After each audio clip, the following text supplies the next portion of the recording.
Okay, today we're going to talk about facilities design and material handling. I'm gonna pass over some slides that they talk about the introduction of the course that are not really important for this video.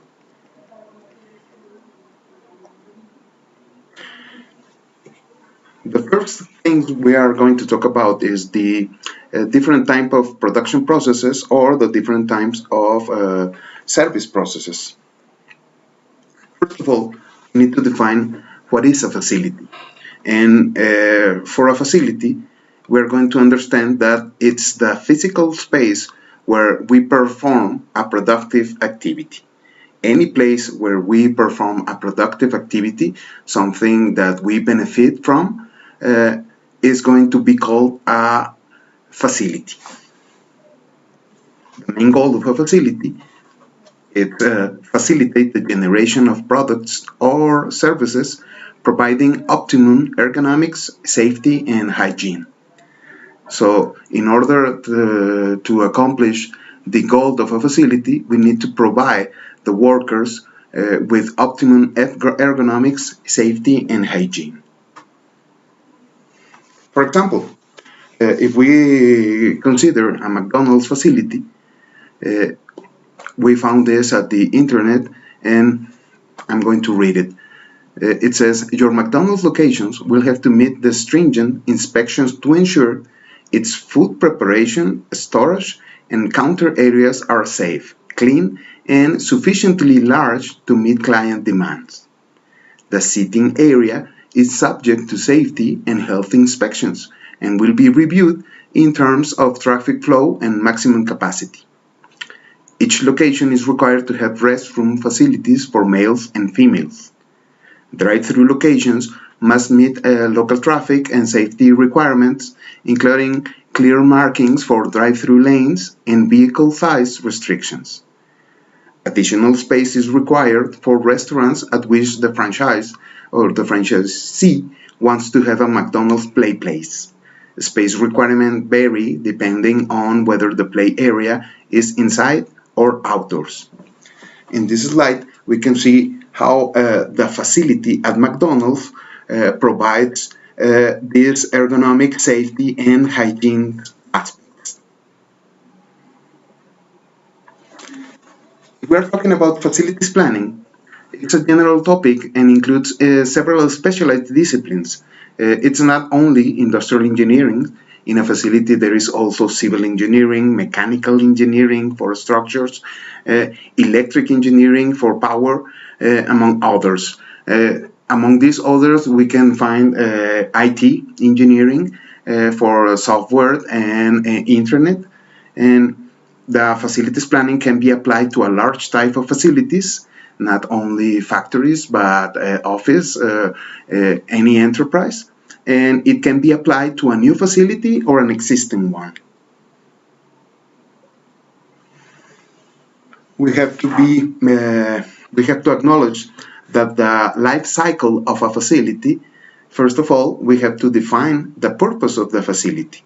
And we already saw this when we talk about ergonomics, safety, and hygiene.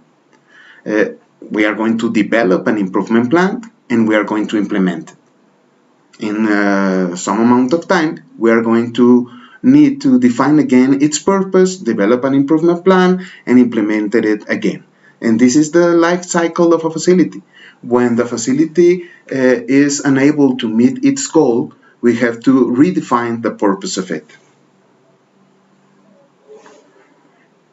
In facilities planning, we establish how the activities or elements of a tangible process meet the objective of this process. We facilitate the accomplishment of any process that we analyze. For example, in McDonald's, we have to meet the needs of our clients, the needs of food of our clients, by giving them hamburgers, salads, sodas, coffee, etc. And the facility needs to facilitate this process, providing the correct aspects in the ergonomic, hygiene, and safety areas. We have two elements or two main elements in a facility. The first of it is its location, and the other one is its components.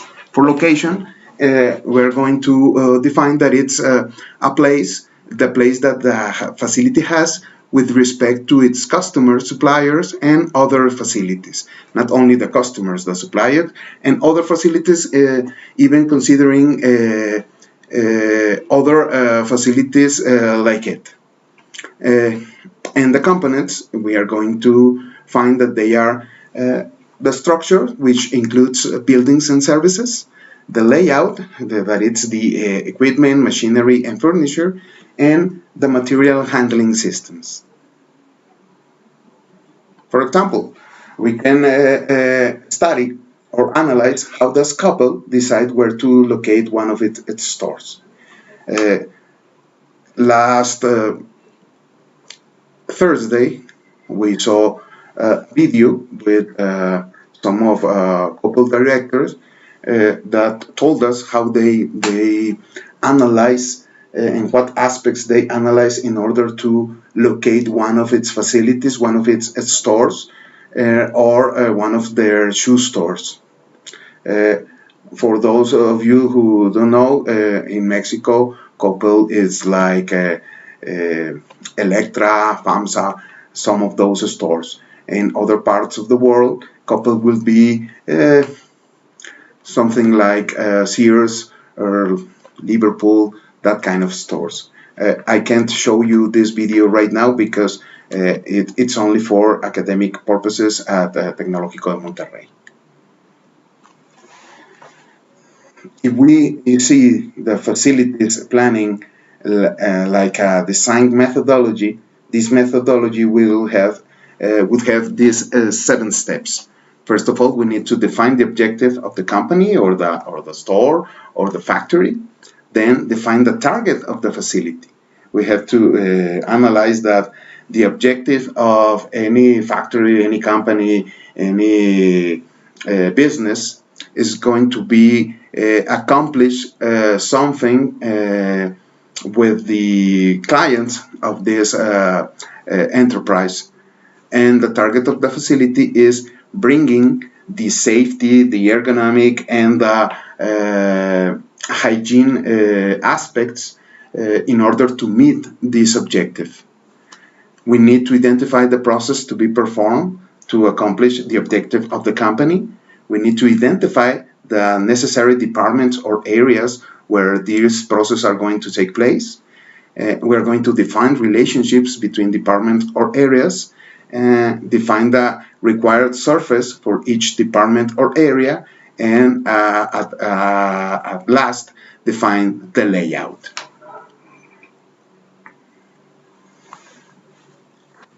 The objectives of the facilities support the mission of the organization.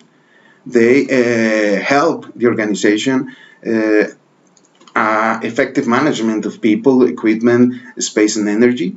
They tend to minimize the capital invested. They should be flexible and promote preventive maintenance and provide safety and employee job satisfaction.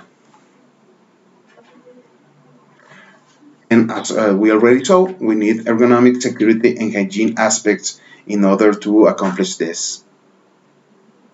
We need, if we are talking about ergonomics, we have to understand the concept of workspace design.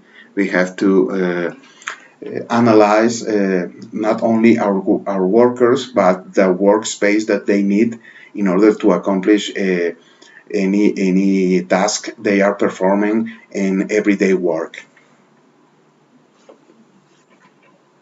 We also have to analyze some consideration of products, process, and production sequence, like what we're going to produce, how are we going to produce this, when will it occur, how much of each product will be produced, and how long are we going to produce each product, and where are you or where are we going to produce it. We remember a little bit about the facilities design methodology, the objective of the company, the target of the facility, the identification of the processes, the departments and areas, the relationships between these departmental areas that we are going to analyze right now, define the required surface, and define the layout. There are three types of relations between areas. The type 1, that it's organizational and control relationships. The type 2, that there are flow and process relationships. And the type 3, that are environment relationships. Some security considerations, temperature, noise, humidity, dust, fireplaces, radiation, etc., etc. Let's analyze these relations a little bit further. First of all, the organizational and control relations. It took place when we ask something, we need to receive an answer about what we're asking. We need to verify if the job is done, if something is going well according to our plans. If we, for example, the quality control departments or the quality control areas have a lot of organizational and control relationships with any aspects of the process in any enterprise. The flux and process relationships are the ones that follow the process of manufacturing a product, of presenting a service to the client, anything that keeps with the flux and the process, and this anything can be information, people, any kind of resources that we need to accomplish a task in a process. The three relationships has to be with the environment. We analyze how the illumination, the temperature, the ventilation, the radiation, the noise that takes place in one area affects the work that it's done in other parts of the company. So if they have any relation that can prevent from accomplishing the area goal, we have an environment relation.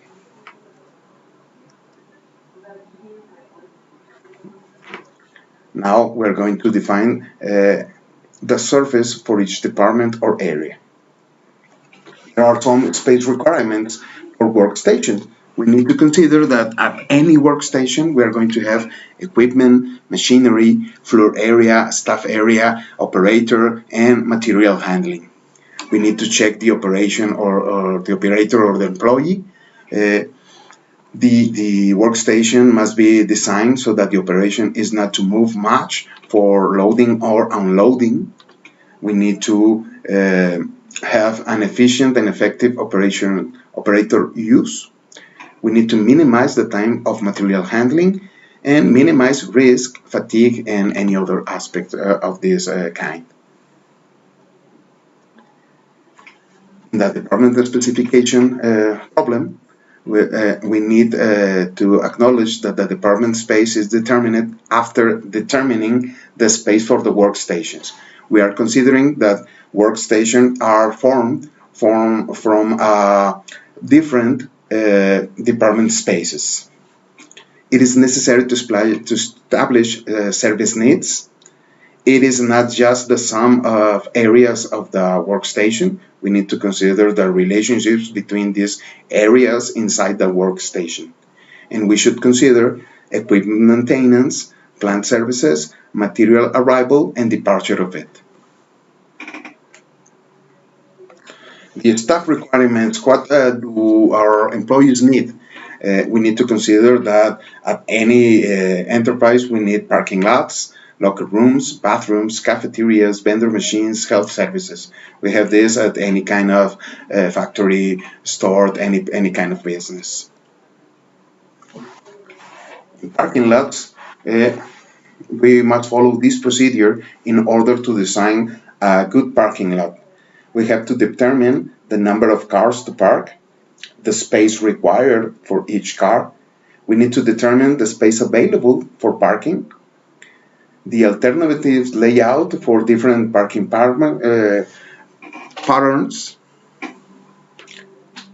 We have to select the layout using better space and maximizing employee satisfaction. We need to consider that even in a parking lot there can be accidents that we need to avoid. And the design of the parking lot is the first step in order to prevent this kind of accidents. There are some factors we need to consider. For example, 33% of compact cars.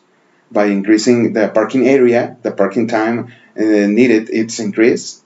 And the best is the angular distribution, because it takes less time to park the car and to get it outside of the parking lot. For the locker rooms, they must be located between the in area of the factory and the work area, the entrance part and the work area. And one must consider the characteristics of the employment. If we need special clothes, special equipment, or that we have to bring. Do the workers need to eat in the facilities of the company? And they require some 6 square feet per employee. It is necessary to provide the locker with a mirror, and the area may include lockers, sinks, and toilets. For bathrooms, they should be located 60 meters from each permanent workstation. They should consider access for disabled staff. There should be considered separate bathrooms for each sex. And there is a little table here that represents how many sinks and toilets we have to have depending on how many employees we have. For example, if we have from 1 to 15 employees, we just need 1 sink and 1 toilet.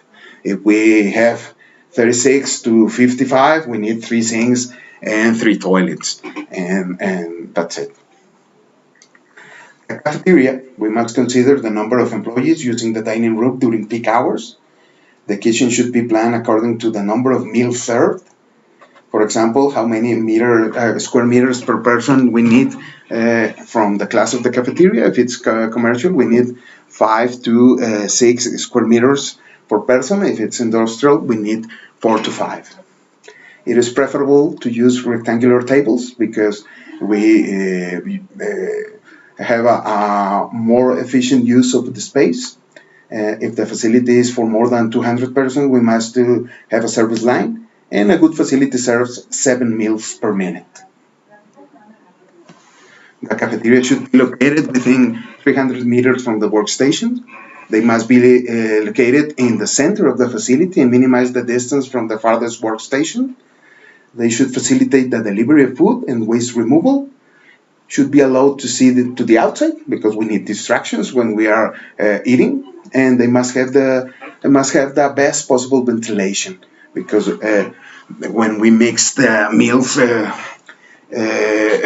smell of the food it can be disgusting for some workers.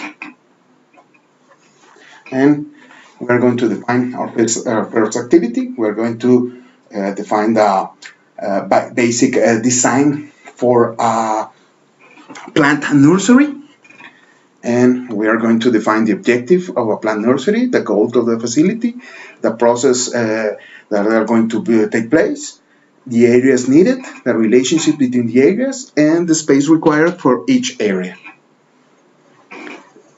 We have to see the difference between a nursery and a greenhouse. We are going to plant some Pinus theocore, Abies religiosa, and Quercus. And that's it for this first video of the class.